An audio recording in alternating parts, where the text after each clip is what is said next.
4 na taon na ang nakalipas ng likhain ni Dr. Skinner, ang greatest genius sa buong mundo, ang isang miracle drug na tinawag na Hapna. Isa itong ultimate painkiller na ginawang totally immune ang mga tao sa kahit anong klaseng sakit. Dahil sobrang mura at walang side effects, mabilis nitong nasakop ang global pharmaceutical market. Hapna ang naging gamot na literal na nagligtas sa mundo. Pero isang araw, bigla na lang nawala si Skinner. Walang bakas, walang clue kung ano ang plano niya.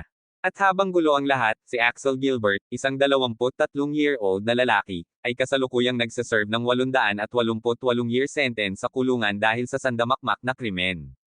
Pero mukhang chill lang siya, parang wala lang. Isang umaga habang gumagawa siya ng gymnastics routine niya, lumapit ang guard at sinabing may bisita siya. Dinala si Axel sa visitors area, at doon naghihintay ang isang babaeng nasa mid-40s, ang pangalan niya ay Hears. Hindi niya ito kilala, kaya tinanong niya kung isa ba itong lawyer na gustong sumikat sa pamamagitan ng pagtulong sa kanya, o isang hitman na ipinadala para patahimikin siya. Ang sagot ni Hears, a bit of both, pero hindi raw yon ang mahalaga. May pabor raw siyang hihilingin kay Axel, at kung papayag siya, malaya siya. Na-curious si Axel kung ano ang gusto niya. Tinanong siya ni Hears kung alam ba niya ang tungkol sa Hapna at kay Dr. Skinner.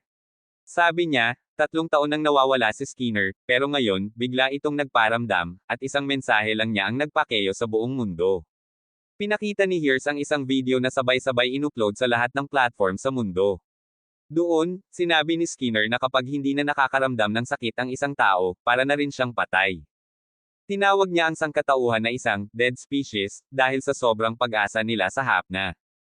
Sinabi rin niya na matagal na niyang nararamdaman na ang tao ay isang mapanirang species, makasarili, puro short-term na kita ang iniisip, at sinisira ang mundo sa proseso.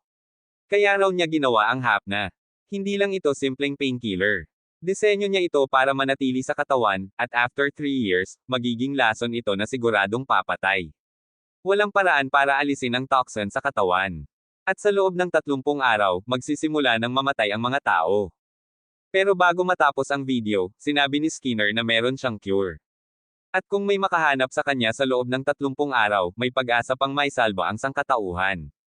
Nagdulot ito ng global panic at kaguluhan. Pero si Axel, walang pake. Sabi ni Hears, kilala raw niya ng personal si Skinner noon, at dati, isa raw itong tunay na saint. Ang pabor na hinihingi niya kay Axel, hanapin si Skinner. Biglang dumating ang prison guard para ibalik si Axel sa selda. Tumayo siya na parang susunod lang, pero bigla niyang itinulak ang guard. Nang bumunot ito ng baril, ginamit ni Axel ang acrobat skills niya para agawin at pabagsakin ito.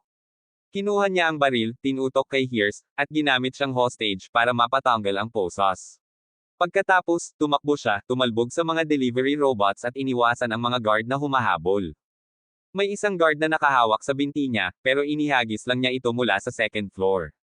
Umakyat siya sa taas, nakalaban pa ng ilang cops, at tumalon sa kabilang bahagi ng kulungan. May isa pang guard na hamarang at itinulak ang leeg niya sa rehas, pero hinaila lang ni Axel ang necktie nito at binangga sa bakal ang ulo. Matapos ma-knockout ang ilang guards, umakyat siya sa pader ng kulungan, binaril ang grills ng air vent para makadaan, at umabot sa bubong. Doon siya nagsimulang tumakbo papalayo, gamit ang vents bilang escape route. Tinawagan agad ni Hears ang driver niyang si Doug para sundan at siguraduhing mahuli si Axel. Sumakay sila ni Doug sa high-tech nilang kotse, at inutusan niya ang tech support nilang si Elena na subaybayan ang lahat ng police communications at GPS, para mauna sila kung sakaling makita si Axel. Samantala, habang nagkakagulo ang buong mundo dahil sa video ni Skinner, nagsimula na ang mga riot. Pinagsusunog ng mga tao ang pharma companies dahil sa galit nila sa Hapna. Kahit sama-samang nagtrabaho ang mga top scientists ng mundo para aralin at humanap ng cure, halos wala pa ring pag-asa sa loob ng 30 araw. Ipinarecall ng lahat ng pharma companies ang Hapna, at bumagsak ang global stock market. Pero si Axel, chill lang, naglalakad sa kalsada na parang hindi lang siya tumakas sa kulungan. May isang pulis na hamarang sa kanya dahil sa suot niyang prison uniform, pero sinabi lang niya na ito raw ang latest fashion trend sa mga kabataan. At naniwala naman agad ang pulis. Bago pa siya ma-report, nakapasok na siya sa clothing store para bumili ng bagong damit. Samantala, sa lungsod ng Babylonia, may isang high-ranking government official na nagsabi kay Hears na sinusubukan pa rin nilang i-analyze ang Hapna. Pero kahit sama-sama na ang pinakamagagaling na scientist sa buong mundo, wala pa rin silang laban sa genius ni Skinner. Sabi ni Hears, ang tanging pag-asa na lang nila ay mahanap siya. At halos buo na raw niya ang dream team para gawin ito. Ngunit ang huling tao ay kasalukuyang tumatakbo. Nangako si Hirsch na mahahanap niya ito bago matapos ang araw, at sinabi ng opisyal na ang kanyang team ay maaaring ang huling pag-asa ng sangkatauhan. Ilang oras pagkatapos, habang naglalakad si Axel sa isang istasyon ng tren, na-identify siya ng mga security cameras bilang fugitive, kaya't ipinakita ang kanyang litrato sa lahat ng screens at ipinag-utos na sumuko siya. Itinuring niyang isang hamon iyon at nagsimula siyang tumakbo sa istasyon, iniiwasan ng mga pulis at mga security drones. Dahil dito, agad tinawagan ni Elena, ang tech support, ang iba pang miyembro ng team ni Hirsch para i-update sila sa lokasyon ni Axel. Habang papalayo si Axel mula sa istasyon, sumakay si Chris, ang biker girl, patungo sa kanyang direksyon, habang si Doug naman ay kumukuha kay Leland, ang huling miyembro ng kanilang team. Tumalon-talon si Axel mula sa mga gusali at bubong, iniiwasan at pinapaluhod ang mga drone sa daraanan, pero na-predict ni Elena kung saan siya pupunta sa loob ng 5 minuto. Sinabi ni Doug kay Chris na maghanda sa locus yung iyon at itinagubilan niyang itulak si Axel patungong Hilaga, at binigyan siya ng permiso na magbukas ng apoy laban kay Axel. Ito lang ang hinihintay ni Chris, kaya't nagsimula siyang magputok ng mga bala kay Axel. Sadyang pinapalampis niya ang mga shot upang magtulak kay Axel na tumakbo papalayo sa lugar na handa ng patagilid ni Doug. Sinabi ni Doug kay Leland na suportahan siya gamit ang drone, at nagsimula na silang mag-akyat ng isang gusali. Di nagtagal, narating ni Axel ang bubong ng parehong gusali, ngunit wala na siyang matatulunan. Itinutok ni Doug ang kanyang baril kay Axel at ipinag-utos na huminto siya. Tumaas ang mga kamay ni Axel at sinubukang i-provoke si Doug, inaasahan niyang papasok sila sa malapitan na laban, pero alam na ni Doug ang mga taktika ni Axel. Sinabi niyang hindi magiging epektibo ang mga pambabastos ni Axel at pinaalalahanan siya na sumuko na, dahil wala nang daan palabas. Ngunit sumagot si Axel, laging may paraan, at bigla siyang tumalon mula sa bubong. Nagpanik si Doug dahil hindi niya inasahan iyon, ngunit nahawakan ni Axel ang drone ni Leland at ginamit ito para ligtas na makababa sa isang truck. Wala siyang problema sa pagbaba, pero pagkalapit niya sa kalayaan, tinawag siya ni Chris, masayang kinukunan siya ng litrato. Nagkunwari siyang fan, tinanong si Axel para sa isang selfie, at bilang isang closeted S, hindi siya nakatanggi. Pero doon nagsimula ang kanyang pagkakamali, dahil ginamit ni Chris ang kanyang bracelet para i-stun siya, at tuluyan siyang nawala ng malay. Pagkagising ni Axel kinabukasan, natagpuan niyang siya ay nasa isang barber shop, at si Elena ay nagtatago sa isang sulok. Nalilito si Axel kung ano ang nangyayari, pero dumating ang iba pang miyembro ng grupo.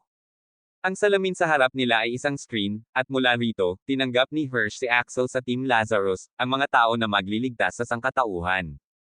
Agad na tinangka ni Axel na tanggalin ang bracelet sa kanyang kamay, ngunit sinabi ni Hirsch na hindi niya iyon matatanggal dahil isang tracker ito na magpapakita ng kanyang lokasyon sa lahat ng oras. Tumingin si Axel sa paligid at napansin niyang ang lahat ay may parehong bracelet.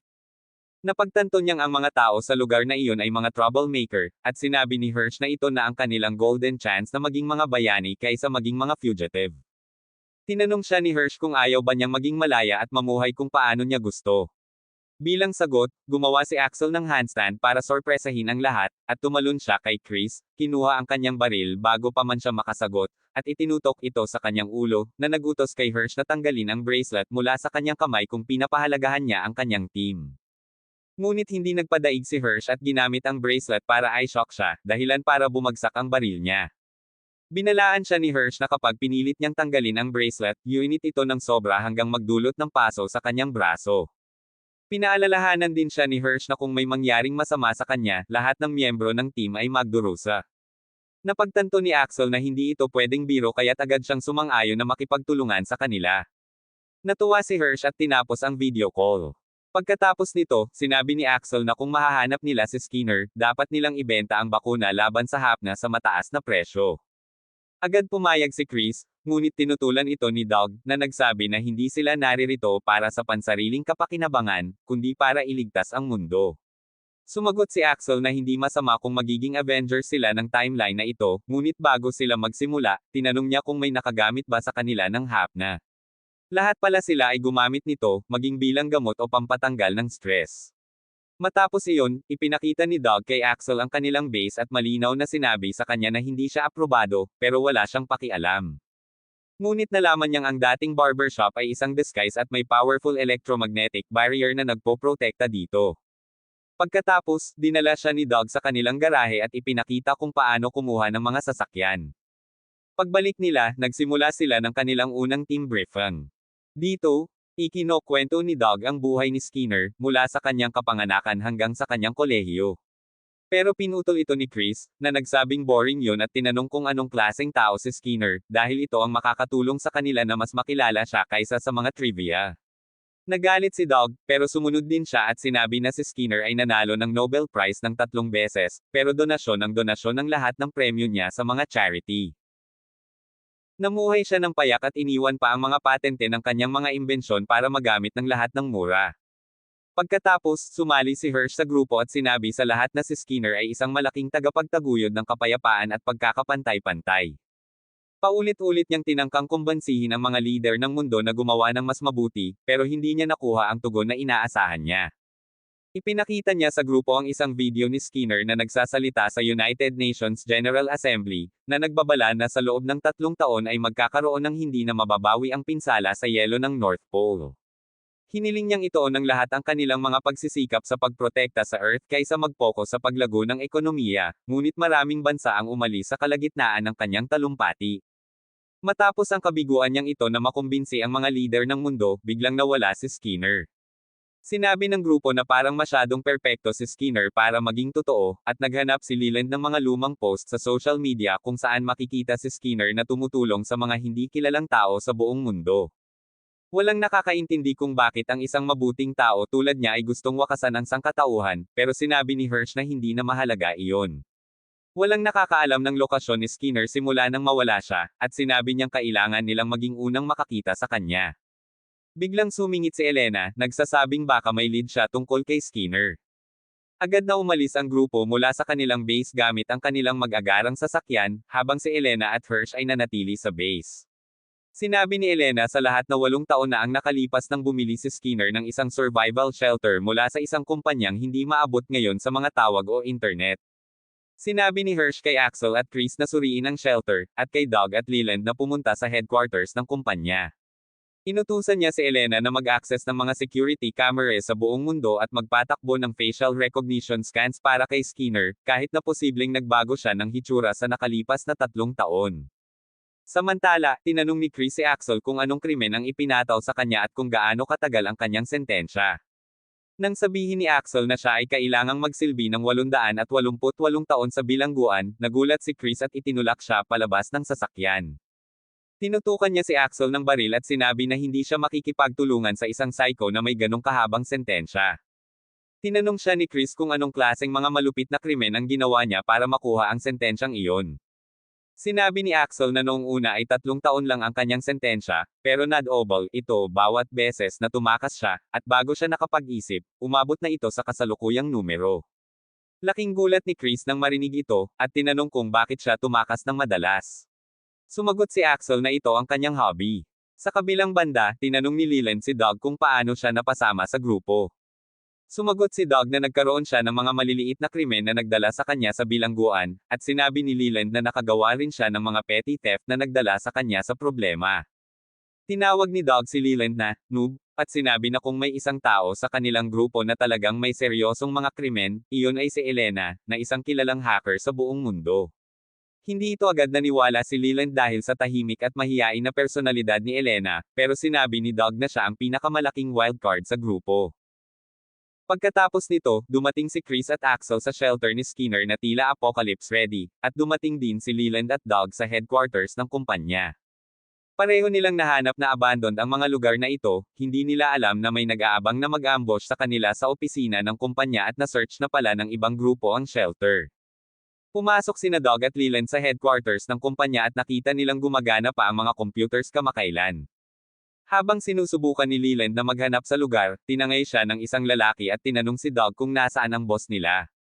Hindi naintindihan ni Doug kung anong gusto ng lalaki nang biglang pumasok ang isang matabang lalaki na may baril, tinutok kay Doug, at sinabi na lumabas ang may-ari ng kumpanya kung ayaw nilang mamatay ang mga empleyado.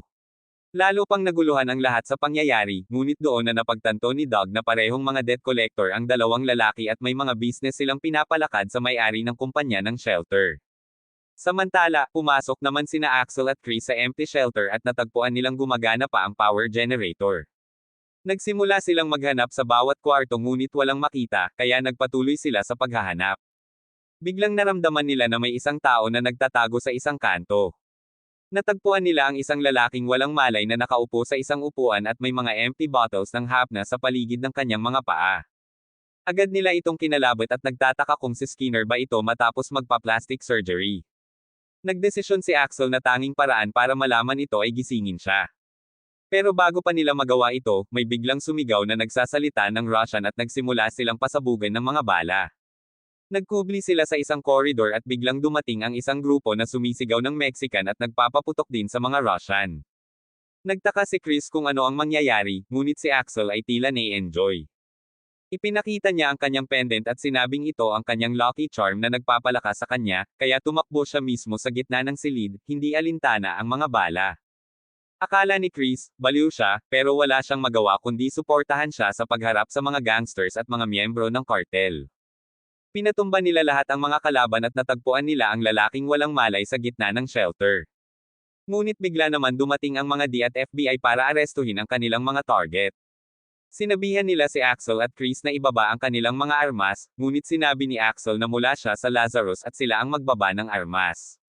Lahat sila naguguluhan dahil hindi pa nila naririnig ang tungkol sa Lazarus. Pinaon ni Chris ang mga ilaw para makita ng lahat kung anong nangyayari. Nang gawin ito, biglang nagising ang lalaking nakaupo sa upuan at agad na nahulog sa sahig, humihingi ng paumanhin sa lahat at nangangako na ibabalik ang kanilang pera. Kumapit siya sa paa ni Axel, humihingi ng tulong, kaya binigyan siya ni Axel ng isang malakas na suntok na halos magdugo. Nagsagawa siya ng instant DNA test upang tiyakin na hindi siya si Skinner, at lahat ng naruroon sa shelter ay nadismaya. Lumabas na ang lalaking iyon ay ang may-ari ng kumpanya ng shelter, na nagtatago mula sa mga debt collector sa bunker ni Skinner. Sa kabilang banda, nakipagkaibigan si Leland sa mga debt collectors matapos marinig ang kanilang mga kwento, at nakatanggap ng tawag si Doug mula kay Chris na nagsasabi ng nangyari sa kanila. Nararamdaman ni Doug na mahirap ang kanilang search mission, ngunit hindi pa niya alam kung gaano pa kahirap ito sa mga susunod na minuto. Balik sa kanilang base, biglang nakita ni Elena si Skinner sa isang security camera footage, ngunit biglang nagsimulang magpakita ang libu-libong kamera sa buong mundo na may mukha ni Skinner ng sabay-sabay, na nagdulot ng kalituhan kay Elena at Hirsch.